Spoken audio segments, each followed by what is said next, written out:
Selamat pagi pemirsa. Sebagian besar KPU daerah telah melaksanakan pengundian nomor urut pasangan calon kepala daerah. KPU menyebut ada 1.553 pasangan calon yang ikut berkontestasi di Pilkada Serentak 2024. Masa kampanye akan dimulai besok, Rabu 25 September 2024 hingga 23 November 2024. Seluruh pasangan calon diharapkan menjalankan kontestasi dengan bersih, sehat, dan berkualitas. Demikian pula dengan pihak penyelenggara Pilkada, yaitu KPU dan Bawaslu, juga harus ketat memastikan kampanye berlangsung secara sehat. Kualitas kampanye akan menentukan jumlah partisipasi pemilih, terlebih untuk daerah tertentu seperti Jakarta. Ada kekhawatiran jumlah partisipasi pemilih akan turun karena apatisme warga akan demografi.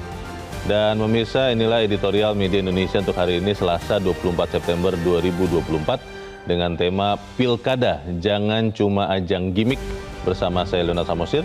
Dan Anda semua para pemirsa juga bisa ikut menyatakan pendapat Anda nanti dengan menelepon nomor telepon 021 583 99 100. Dan pemirsa, pagi ini telah hadir bersama saya Ketua Dewan Redaksi Media Group, Elman Saragih. Bang Elman, selamat pagi. Pagi, Bung Leo. Sehat-sehat, Bang? Sehat. Maju juga di Pilkada? bukan bagian dari 1.553 tadi, bukan ya? Kita pencoblos.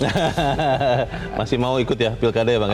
Harus ikut. Tapi sebelum kita bahas bagaimana kita mengharapkan Pilkada tidak menjadi ajang gimmick, Bang Elman dan pemirsa, kita lihat dulu ada beberapa berita yang diperhatikan Media Indonesia untuk hari ini. Yang pertama, ini adalah headline Media Indonesia. Anda bisa lihat di harian Anda, pemirsa. Pantang sepelekan kerawanan Pilkada. Memang ada yang mau menyepelekan kerawanan Pilkada, lalu kerawanan Pilkada itu persisnya apa, Bang Elman? Iya, kerawanan itu kan paling tidak ada beberapa faktor ya. Satu, katakanlah daftar pemilih tetap kan. DPT-nya ya. DPT-nya kan. Kedua juga politik uang. Oh, itu bukannya udah lazim, Bang? Ya kan? Yeah. Politik uang dan netralitas ASN. Oh, itu aparat. Ini tiga faktor ini yang selalu kita hadapi dalam setiap ya pemilu, ya pilkada. Nah, ini kan diingatkan ini kan.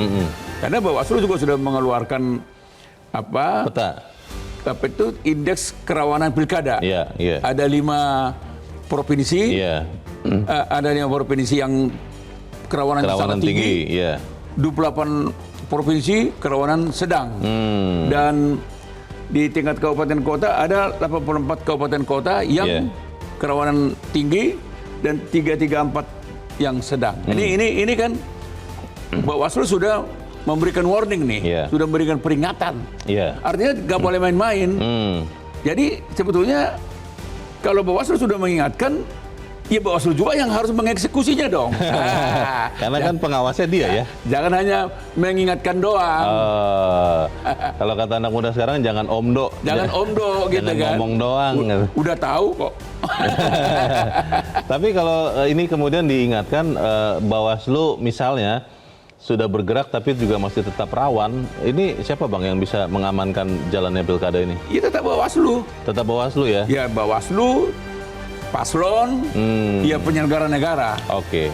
Kita KPU lah. KPU ya. KPU dan penyelenggara negara. Kita harapkan para penyelenggara Pilkada ini, KPU dan Bawaslu, benar-benar tegas, benar-benar netral ya, Bang ya. Walaupun mungkin agak susah ya untuk netral ya, Bang Elman ya.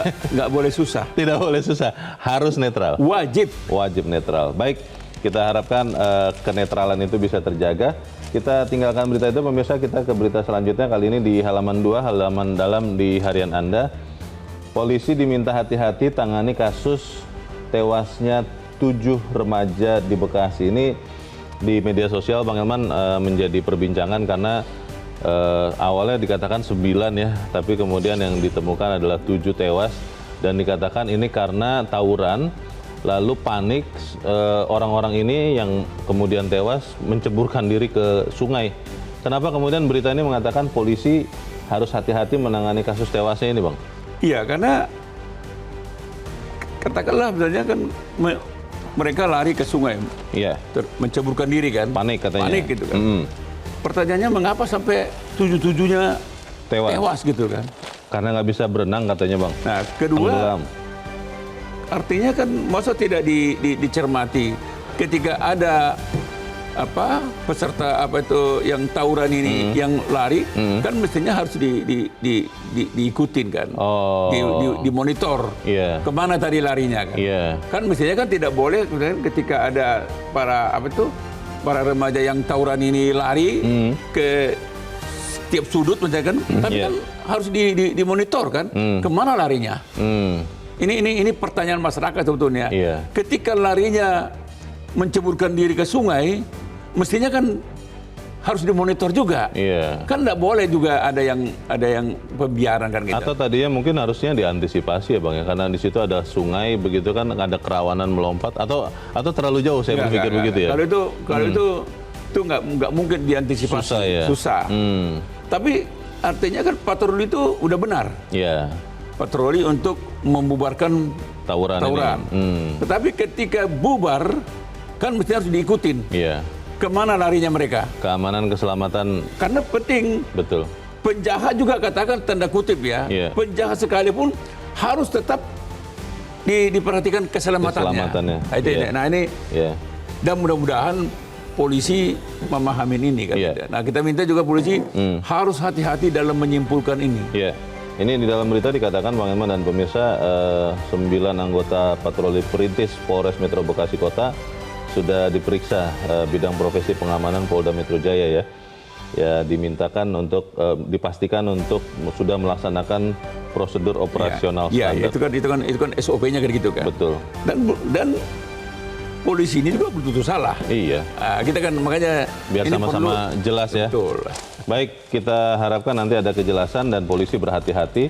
Kita ke berita selanjutnya Bang Elman dan pemirsa, kita ke halaman 5 di kolom Nusantara. Ini menjadi sesuatu yang menarik karena ternyata ada 30-an lebih ya, 37 daerah yang calon tunggal. Kampanye kota kosong perlu aturan khusus. Saya membaca di pemberitaan Bang Elman bahwa KPU mengatakan tidak memfasilitasi kampanye kota kosong. Ini bagaimana Bang?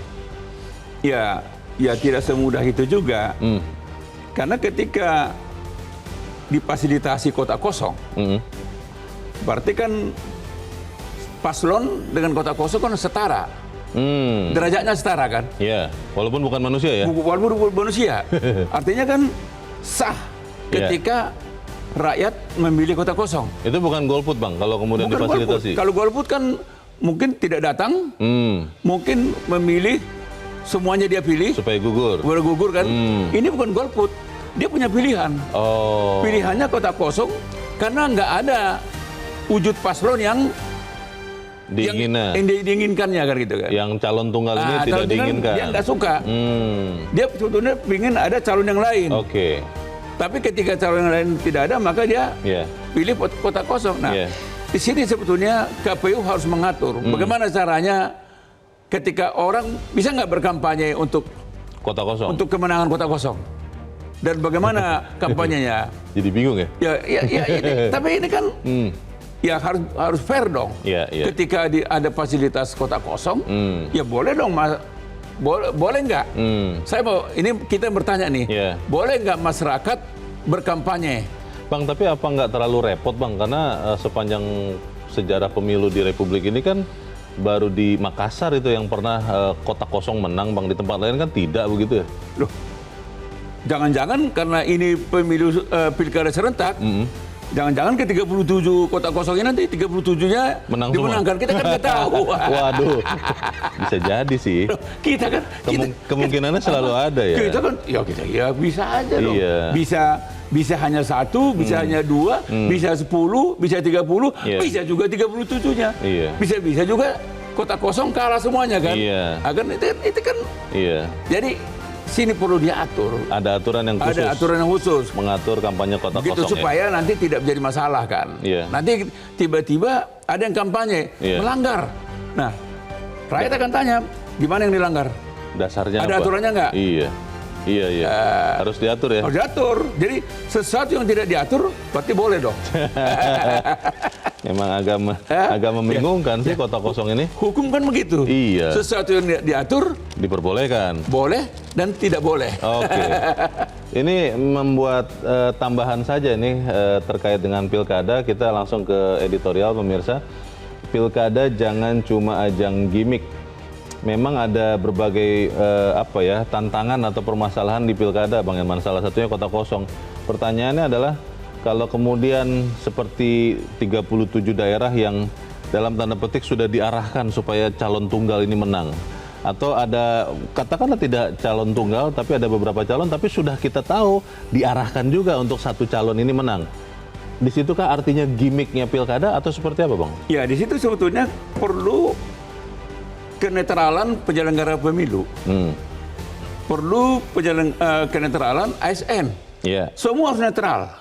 Dan tidak ada pihak yang boleh menggiring. Kan gitu kan? Biarkan masyarakat yang menggiring dirinya. Tapi tidak ada yang boleh menggiring masyarakat itu harus pilih ini ya. Yeah. Apalagi kalau yang menggiring itu ASN, apalagi kalau menggiring itu penyelenggara negara, itu tidak boleh. Nah, ini yang harus diingatkan. Sebetulnya kan peringatan-peringatan seperti ini kan setiap kali kita pemilu, setiap kali juga pilkada, setiap kali juga diingatkan. Diteriakan ini. Tetapi sepertinya teriakan peringatan ini ya lalu begitu aja. Kan? Angin lalu ya. Nah ini yang disinilah sebetulnya kita ingatkan lagi peran Bawaslu, peran KPU, peran penyelenggara negara. Mau nggak pilkada ini berkualitas? Mau nggak pilkada ini legitimasinya betul-betul terbagus? Full gitu kan, mau nggak? Kalau mau, memang semua pihak penyelenggara negara, Bawaslu, KPU, dan paslon, partai politik ikut. Mari kita buatkan pilkada yang sehat dan betul-betul demokratis. Ini penting ini. Masalahnya Bang, kalau kemudian seluruh pihak pemangku kepentingan, stakeholders yang Bang Elman tadi katakan, dihadapkan dengan satu kekuatan besar yang sangat kuat untuk mengarahkan kepada satu hasil tertentu, apakah kemudian berani untuk bertindak seperti yang tadi Bang Elman katakan? Kita akan bahas itu Bang Elman, dan pemirsa inilah editorial Media Indonesia untuk hari ini, Selasa 24 September 2024. Pilkada jangan cuma ajang gimmick.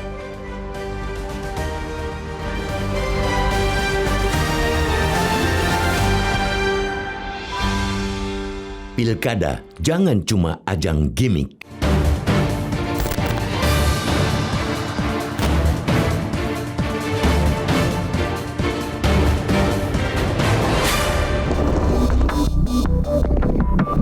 Kemarin, sebagian besar KPU daerah telah melaksanakan pengundian nomor urut pasangan calon atau paslon pemimpin daerah. KPU RI mengungkapkan ada 1.553 paslon yang berkontestasi di Pilkada Serentak 2024. Sebuah jumlah yang tidak main-main dan teramat sayang jika dijalankan dengan main-main. Tidak sedikit paslon yang menganggap nomor urut yang didapatkan memiliki keberuntungan tersendiri. Tidak jadi soal. Yang terpenting adalah setiap paslon menjalankan kontestasi dengan bersih, sehat, dan berkualitas. Hal itu harus benar-benar mereka tunjukkan di masa kampanye yang sudah akan dimulai 25 September ini. Bukan saja para paslon, penyelenggara pilkada yakni KPU dan Bawaslu juga harus ketat memastikan kampanye berlangsung secara sehat hingga nanti selesai pada 23 November. Itu penting, karena kualitas kampanye akan semakin menentukan jumlah partisipasi pemilih. Saat ini, partisipasi di daerah tertentu, contohnya Jakarta, dikhawatirkan turun karena apatisme warga akan demokrasi Indonesia. Betul, kita menyadari jika pilihan untuk tidak menggunakan hak suara ataupun menolak memberikan suara untuk satu paslon adalah bagian dari demokrasi. Sikap itu harus dihormati. Namun, kita juga menyadari bahwa negara dan para paslon punya kewajiban untuk meminimalisasi hal tersebut. Sebab demokrasi yang minim partisipasi bukanlah kondisi yang benar. Walau pemerintahan daerah tetap dapat berjalan, sejarah telah membuktikan bahwa lebih banyak program akan sia-sia tanpa dukungan rakyat.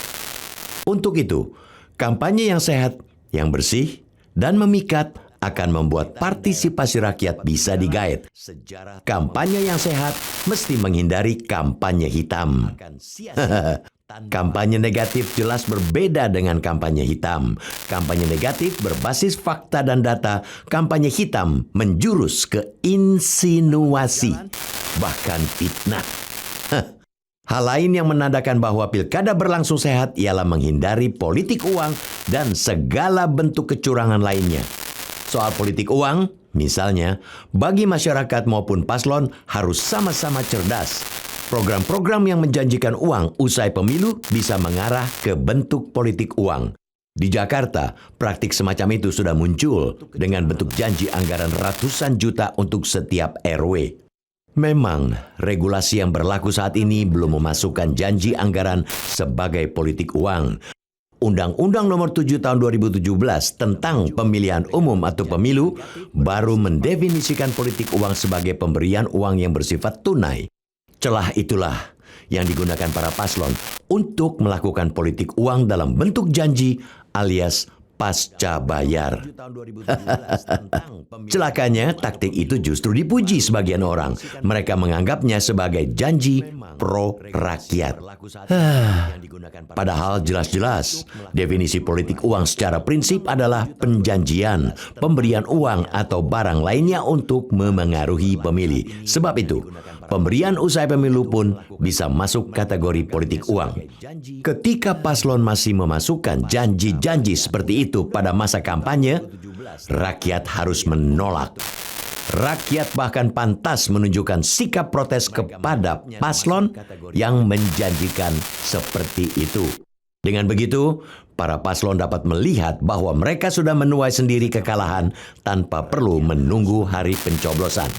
Sebaliknya, terhadap kampanye yang berkualitas, yang memiliki program tanpa gimmick, masyarakat mestinya membuka hati. Apatisme jangan sampai menjadi kebencian. Bahkan, ketika program yang ditawarkan itu penting dan diyakini membawa perubahan, maka kelompok-kelompok masyarakat yang masih sangsi dapat bersatu meminta surat komitmen dan semacamnya. Hal ini jauh lebih baik daripada tidak memberikan suara atau membuang hak suara. Dengan menjadi pemilih, masyarakat pantas menjadi yang terdepan menuntut pertanggungjawaban dari pemimpin pilihannya. Hal-hal itulah yang harus kita dorong di tahapan lanjutan pilkada ini. Usai mendapatkan ketetapan dan nomor urut, paslon jangan semata membuat jargon-jargon sesuai nomor itu. Terpenting adalah mematangkan program yang nyata dan berkualitas. Tanpa itu, mereka hanya akan membuat pesta demokrasi ini sebagai pemborosan uang negara. Dengan menjadi pemilih, jargon-jargon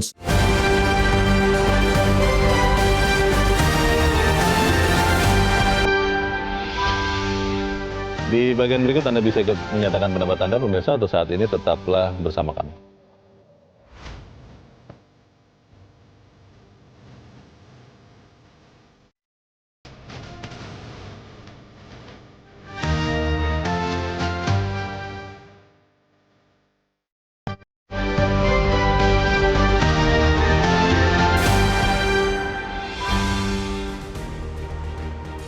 Terima kasih Anda masih bersama kami di Editorial Media Indonesia, pemirsa, dan sebelum kita lanjutkan diskusi kita, Bang Elman, kita mau juga bertanya. Saat ini kita sudah tersambung lewat saluran telepon dengan pengamat komunikasi politik dari Universitas Brawijaya Malang, Anang Sujoko. Mas Anang, selamat pagi.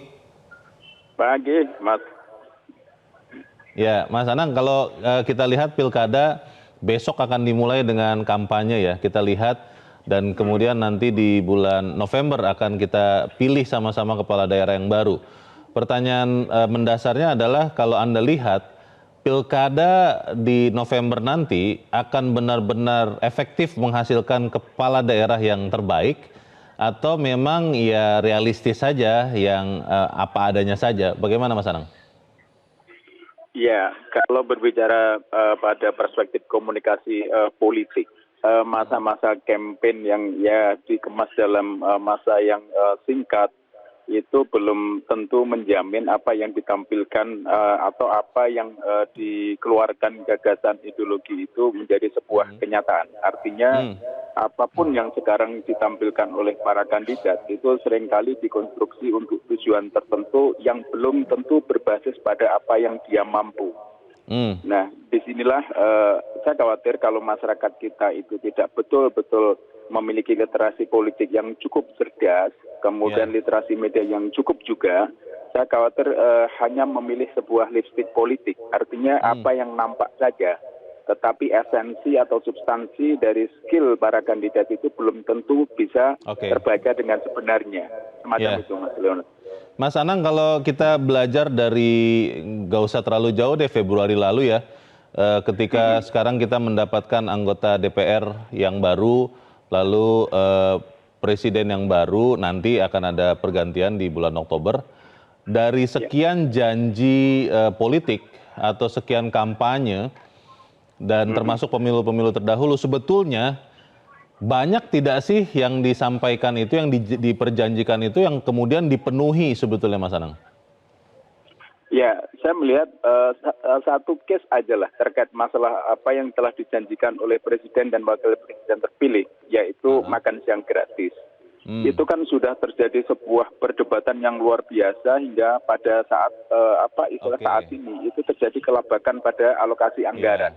Kemudian ada isu penurunan kualitas, kemudian ada isu penggantian dan macam-macam. Ini adalah bukti bahwa demokrasi yang sifatnya popularitas itu belum tentu kemudian dibarengi dengan kualitas atau substansi yang betul-betul esensi untuk disampaikan menyelesaikan permasalahan bangsa. Ini yang dikatakan dengan gimmick-gimmick politik yang intinya hanya di permukaan saja, Mas.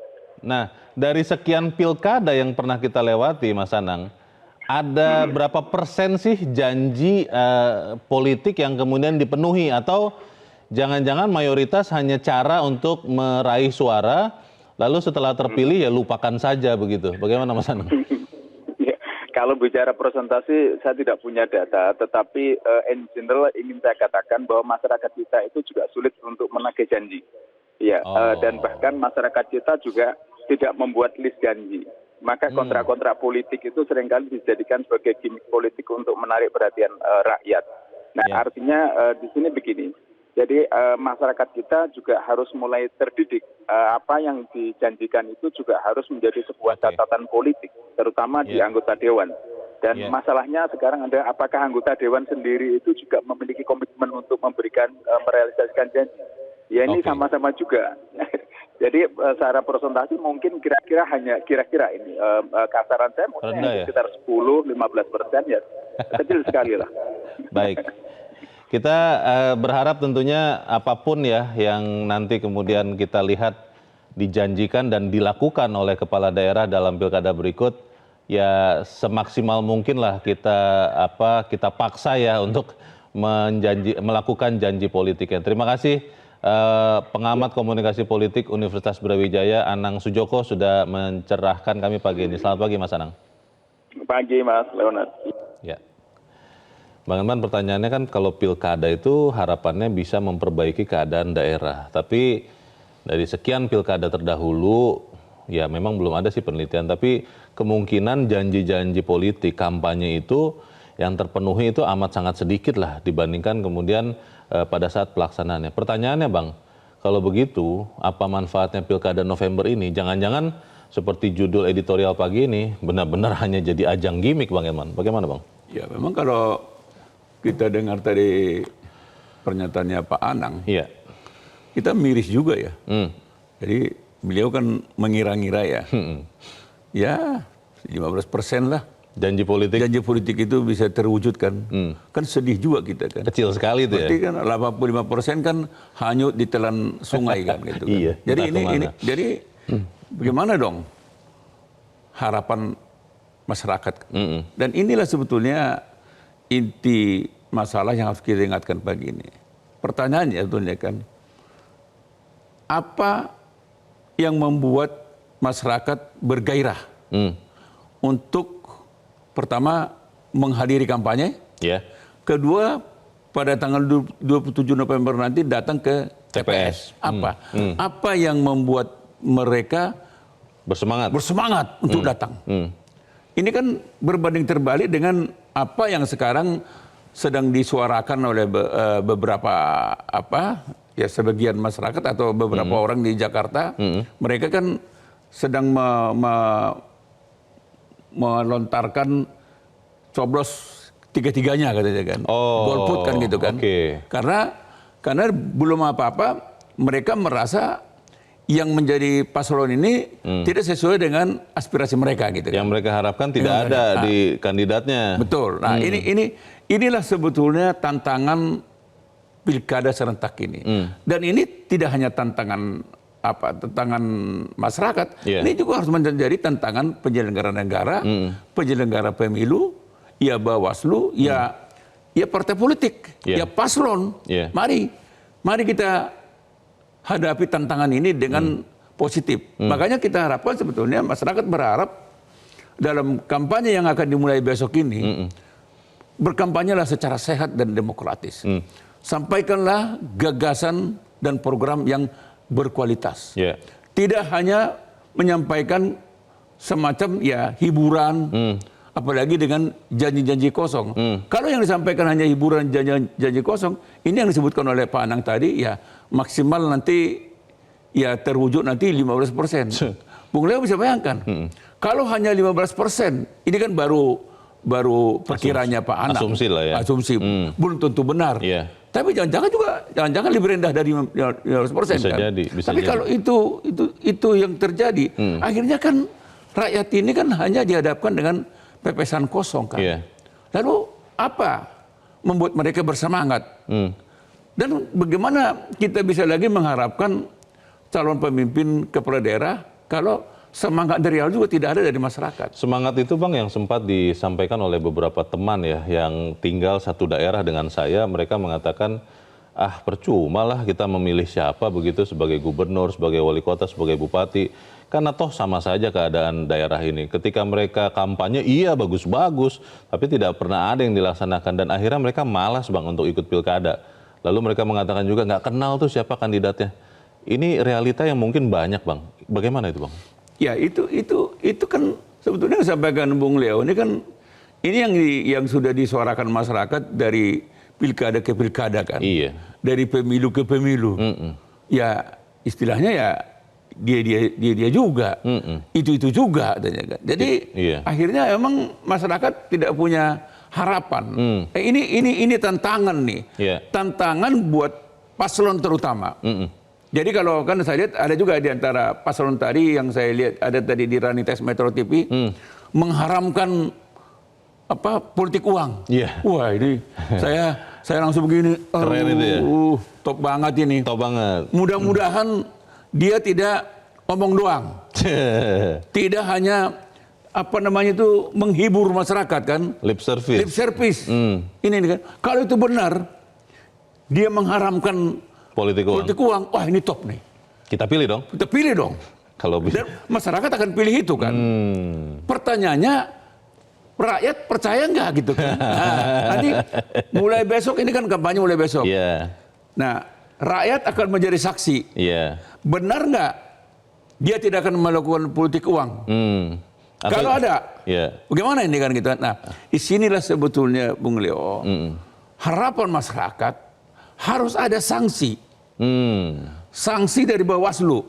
Jadi Bawaslu itu kan tadi kan sudah kita ingatkan di awal. Ada kerawanan-kerawanan di pilkada ini kan. Ada rawanan yang tinggi, ada rawanan sedang. Mereka sudah petakan ini. Ada 5 provinsi, ada di 5 provinsi yang kerawanan tinggi, 28 provinsi yang sedang. Dan seterusnya. Nah, kalau Bawaslu sudah memetakan ini, siap-siap dong. Petanya dipakai dong. Mempelototinnya kan. Peta ini harus dipakai. Dan sanksi apa yang akan dilakukan oleh Bawaslu?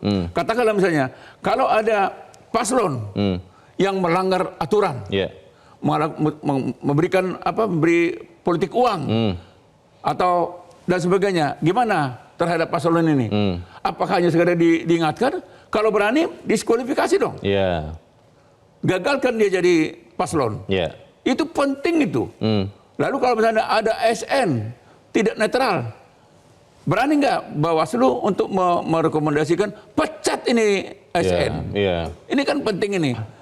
Pertanyaannya Bang, ini kan pilkada bulan November, bulan 11, bulan depan ya, 2 bulan lagi ya? 27 November. 27 November. Lalu kalau kita mundur ke bulan 2 Bang, Pileg, pemilu legislatif dan Pilpres, ada sekian pelanggaran terjadi, ketidaknetralan misalnya.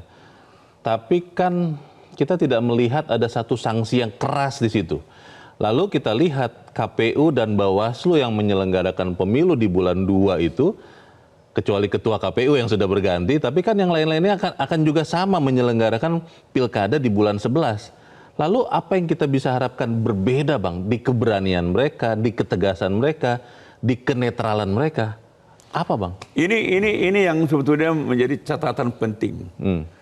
Sebetulnya kan MK sudah memberikan catatan penting kan. Yeah. Hasil Pilpres kemarin. Betul. Terutama hasil Pilpresnya ya. Yeah. MK kan punya catatan. Catatan itu, dan itu sudah masyarakat juga sudah tahu catatan apa itu kan. Yang katanya penyelenggaran Pilpres itu kan amburadul. Yeah. Dan sebagainya. Yeah. Tapi kan hasilnya udahlah. Kita harus akui itu sah.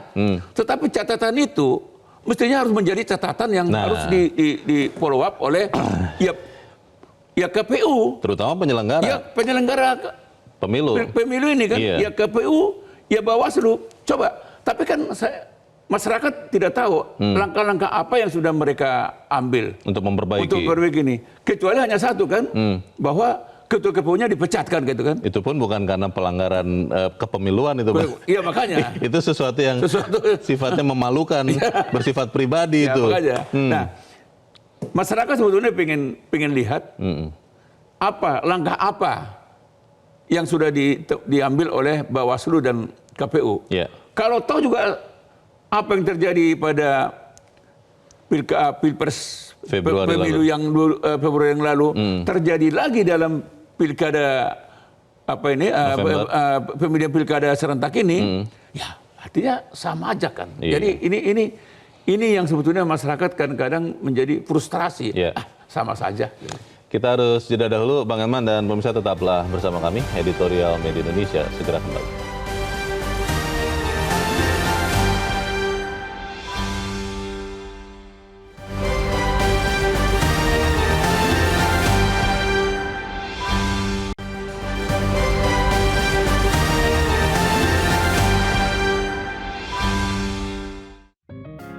Media Indonesia mengajak Anda untuk mengakses fitur premium e-paper.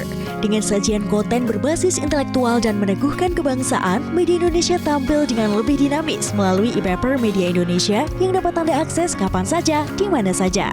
Caranya mudah, download aplikasi Media Indonesia di Android atau ketik link e-paper.mediaindonesia.com atau bisa scan QR Code pada layar kaca Anda. Klik tab e-paper di bagian samping layar tablet Anda, daftarkan data diri, serta pilih paket berlangganan e-paper Media Indonesia sesuai dengan kebutuhan Anda. Nikmati juga bonus spesial tambahan 4 halaman rubrik fokus setiap hari. Semua bisa Anda dapatkan hanya di e-paper Media Indonesia. Untuk informasi lebih lanjut, hubungi customer service di nomor 0811 1201 2018 atau kunjungi media sosial @Media Indonesia. Media Indonesia, referensi bangsa. Terima kasih pemirsa, Anda masih bersama kami di Editorial Media Indonesia, dan sekarang kita akan mendengarkan juga Bang Elman pendapat dari pemirsa Metro TV. Saat ini kita sudah terhubung dengan pemirsa Metro TV di Jayapura, Papua. Ada Pak Tresna. Pak Tresna, selamat pagi. Selamat pagi, Bang Elman. Pak Tresna. Selamat pagi. Ya, Pak Tresna, bagaimana Pak? Pilkada jangan cuma ajang gimmick. Pendapat Anda seperti apa? Silakan Pak Tresna. Iya, luar biasa. Tapi perlu saya mau kritik Metro ini. Metro Kenapa tuh, Pak? biasanya literaturnya itu keras, tapi ini kok agak lembut. Jadi istilah gimmick itu nggak usah pakai gimmick lah. Itu memang prank atau bohong, gitu aja diangkat aja. Jangan Maksudnya judulnya begitu Pak? Iya, terlalu lembut. Menusuk tapi agak lembut. Biasanya Metro ini saya salut dari dulu. Nusuknya itu pasti kasar, dia bagus. Karena benar. Kurang lugas maksud Bapak begitu? Iya, betul. Jadi memang ini betul. Artinya ini saya pribadi, tapi mudah-mudahan mungkin sangat rasional sekali. Jadi memang saya sudah sangat miris sekali dengan negara kita yang tercinta ini. Pertama yang kita soroti para pemimpin ya, termasuk para ketua-ketua partai lah, yang memang setiap ya rusaknya negara ini makin ke depan ini. Bung Elman minta maaf, Bung Elman ini orang paling pintar nih, itu mah fokusnya nggak kesampaian terus. Ini ada apa ini? Jadi memang sudah makin rusak, Bung Elman. Mulai yang terasa sekali yang Pilpres kemarin. Oke. Itu udah rusak, hancur sekali itu. Itu bukan masalah Presiden Jokowi aja, tapi memang didukung oleh yang lain-lain untuk merusak. Terus kedua yang masalah pilkada. Tadi saya sedih ya. Kalau macam aparat penyelenggara yang mempengaruhi mungkin tidak ya. Atau mungkin tidak terlalu hebat. Tapi kalau negara sendiri yang punya kepentingan itu gimana? Contoh, ini nyata kok bisa koalisinya besar sekali nih kayak seperti Pilpres kemarin. Itu biasa menunjukkan ada keinginan-keinginan untuk menguasai. Pertama di Papua. Sangat miris sekali. Masa 17 partai ya lawan satu partai. Itu luar biasa. Baik. Terus jadi itu yang harus harus dipastikan supaya kemudian ada netralitas. Terima kasih Pak Tresna di Jayapura, Papua untuk pendapat Anda. Selamat pagi Pak. Di belakang Pak Tresna ada Pak Tasrik Usman di Banjarmasin, Kalimantan Selatan. Pak Tasrik, selamat pagi. Selamat pagi Mas Leo, selamat pagi Bang Elman. Assalamualaikum warahmatullahi wabarakatuh. Waalaikumsalam warahmatullahi wabarakatuh. Bagaimana Pak Tasrik pendapat Anda Pak? Silakan Pak. Baik, yang pertama saya mengucapkan selamat ya kepada seluruh pasangan calon kepala daerah di seluruh Indonesia sudah memperoleh nomor urut. Nah sekarang kita masyarakat ini berharap pemilu kada serentak ini bisa berkualitas. Kalau pemilu kada bisa berkualitas itu dilandasi pada 3 hal. Yang pertama, peran pasangan calon itu, saya sependapat dengan Bang Elman, penyampaian gagasannya itu harus rasional, yang bisa bermanfaat buat masyarakat, dan ketika terpilih dia melaksanakan visi misinya itu. Karena sering juga ada pilkada janji-janji manis tetapi pada saat menjabat 5 tahun itu tidak terlaksana. Dan harus disampaikan dengan penuh kedamaian, penuh keceriaan. Yang kedua itu masalah KPU dan Bawaslu sebagai penyelenggara pemilu ini harus benar-benar jujur, adil, netral. Jangan sampai diintervensi oleh orang-orang yang tidak bertanggung jawab sehingga dia tidak melaksanakan itu dengan baik. Saya mengingatkan bahwa pilkada ini Bang Elman dia lebih rawan daripada pilpres. Kenapa? Karena calon-calonnya itu ada di daerah itu. Sehingga kalau nanti KPU tidak jujur, tidak adil, maka seperti kemarin-kemarin ada pembakaran kantor KPU itu kita tidak kehendaki. Dan yang terakhir Bang Elman, saya hanya mengingatkan saja walaupun hanya sisa-sisanya, jangan ada lagi cawe-cawe dari penguasa. Nah itu di daerah Bang Elman itu di Sumatera Utara tolong kita jaga baik-baik, jangan ada lagi orang pusat turun ke sana sehingga nanti masyarakat di Sumatera Utara itu nanti terpengaruh oleh cawe-cawe lagi. Mungkin demikian, terima kasih. Assalamualaikum warahmatullahi wabarakatuh. Waalaikumsalam warahmatullahi wabarakatuh. Terima kasih Pak Tasrik Usman di Banjarmasin, Kalimantan Selatan untuk pendapat Anda. Selamat pagi Pak. Di belakang Pak Tasrik ada pemirsa Metro TV di Batam, Kepulauan Riau. Ada Pak John Veto. Pak John, selamat pagi. Selamat pagi Bung Leo, selamat pagi Bung Elman. Salam sehat selalu. Salam sehat. Bagaimana Pak John? Silakan Pak pendapat Anda Pak. Pilkada jangan cuma ajang gimmick ya. Ini saya sangat setuju dengan apa ini. Kita agak lembut juga lah, keras sekali kita keras ya. Jadi inilah ciri khasnya. Oh ini, jadi gini. Kemarin dah cabut undi keseluruhan ya, ada 1.553 paslon seluruh Indonesia udah dapat nomor. Cuma yang money politik ini, ini begini nih Bung Elman nih. Money politik ini para calon itu sebenarnya paslon-paslon sudah tahu dia situasional di daerah masing-masing. Karena begini, tidak kita pungkiri di seluruh Indonesia ini sekarang Bung Elman, Bung Leo. Permasalahannya masalah ekonomi. Dan masyarakat menggunakan kesalahan ini kan ajang 5 tahunan. Ajang 5 tahunan ya, apa salahnya kita bedal aja uang orang ini. Ada pikiran seperti itu ya? Dia ambil uangnya, jangan coblos yang tidak pilihan, kan gitu. Jadi ini, memang ini udah merata. Bung Elman udah tahu lah itu, Bung udah tahu lah. Inilah sekarang, di daerah-daerah ini kepala daerahnya tahu. Baik. Lagi ada menyelamat kepala daerahnya menggunakan kesempatan-kesempatan ini kayak membagi sembako, dengan foto-foto dia. Jadi ini kan tapi kita tetap harus tolak kan Pak John Veto, politik uang atau pemberian uang termasuk di pilkada ini kita harus tolak dong Pak John, bagaimana Pak? Jadi begini Bung Leo. Jadi bilang kada saya bilang di Bung Leo, Bung Elman, situasional di daerah Bung Leo. Ya. Ini para calon, para kandidatnya tahu. Situasionalnya nih, harga dengan uang 100.000, kalau diambil beras yang harga kan dapat 7 kilo. Ini situasionalnya. Itu realistis ya. Baik. Kalau 100 kan 300. Ancaman utamanya salah satunya adalah politik uang. Terima kasih Pak John Veto di Batam, Kepulauan Riau untuk pendapat Anda. Selamat pagi Pak John. Para pemirsa, realistis ini kelihatannya Bang Elman. Tadi Pak John terakhir mengatakan, iya sih ditolak politik uang. Tapi kan uang itu bisa dipakai memenuhi kebutuhan hidup. Bagaimana Bang? Memang itu dilematis sih. Iya. Buat masyarakat terutama ya. Apalagi dengan kondisi ekonomi sekarang ini kan. Iya.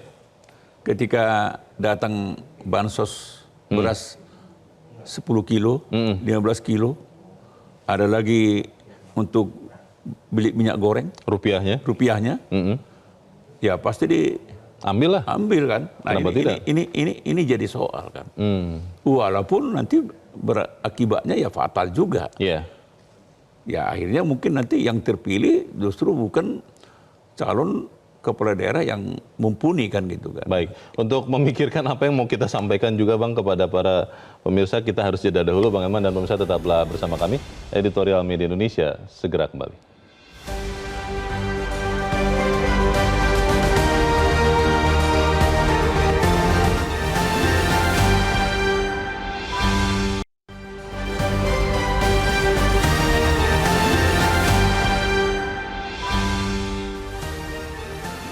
Terima kasih Anda masih bersama kami dan kita ada di bagian akhir diskusi kita pagi ini. Bang Elman, apa yang kita bisa pesankan Bang kepada kita semua ya? Karena kita juga nanti akan ikut pilkada supaya apapun kondisi pilkada ini, kita tetap harus menyukseskannya juga Bang. Ya, kita nggak akan tidak akan bosan mengingatkan penyelenggara pemilu ya. Terutama soal politik uang. Politik uang ya? Politik uang ini. Yeah. Jadi politik uang ini sudah diperkirakan masyarakat. Ini bakal berseliweran ini nanti ini. Malah banyak ya? Malah banyak kan. Nah ini Bawaslu tidak boleh menganggap remeh ini. Kan sudah dipetakan. Iya. Jadi ini politik uang ini kalau tidak dicermati, kalau tidak diawasi, ya sama aja kan gitu kan. Tadi kan sudah kan Pak Tasrif juga mengingatkan kan. Iya. Jadi kalau tiba-tiba misalnya digelontorin bansos misalnya kan, hadiah-hadiah dari paslon, emangnya masyarakat nolak? Ya nggak mungkin mereka nolak kan. Iya. Tetap kita ingatkan, tolak. Tapi kan tidak manusiawi juga kita ingatkan itu kan. Ketika ada apa? Nah sekarang sebetulnya harus dimulai dari paslonnya. Mau nggak? Berani nggak tidak menggunakan politik uang? Semuanya? Semua itu. Berani nggak? Itu coba dulu gitu kan. Nah ini yang masyarakat ragukan. Iya. Masyarakat ragu kalau ada paslon yang tidak mau menggunakan politik uang. Nah kedua juga ini soal netralitas ASN. Iya. Terutama ini cawe-cawe penyelenggara negara ini kan. Tadi kan dari Pak Tasrif kan ingatkan kan. Iya, jangan ada cawe-cawe lagi. Dia ingatkan itu, Pak Elman, itu Sumatera Utara itu kan.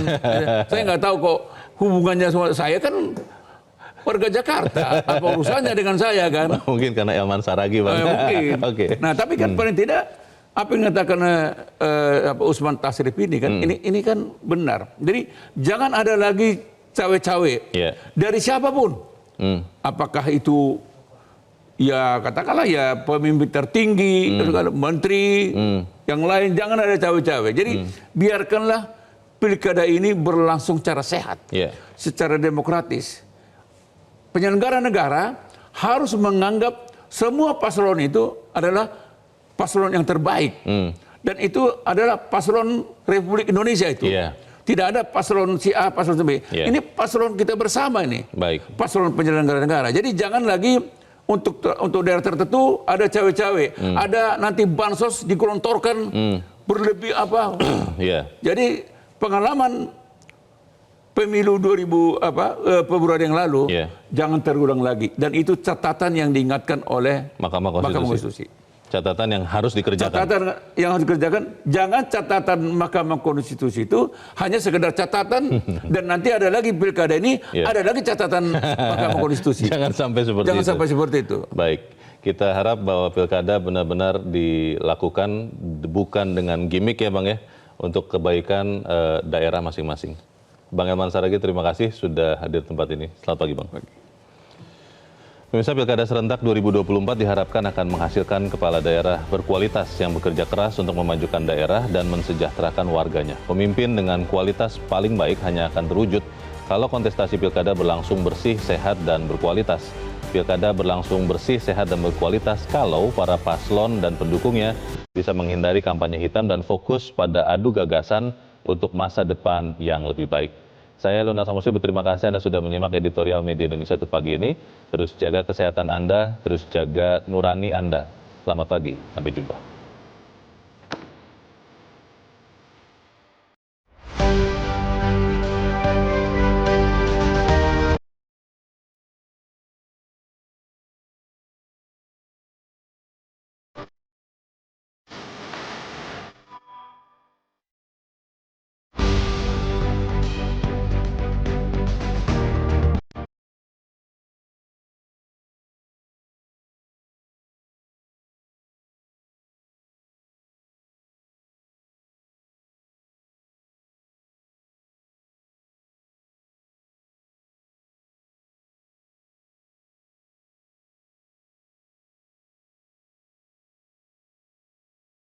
Jelajahi cara baru mendapatkan informasi. Download Metro TV Extend sekarang.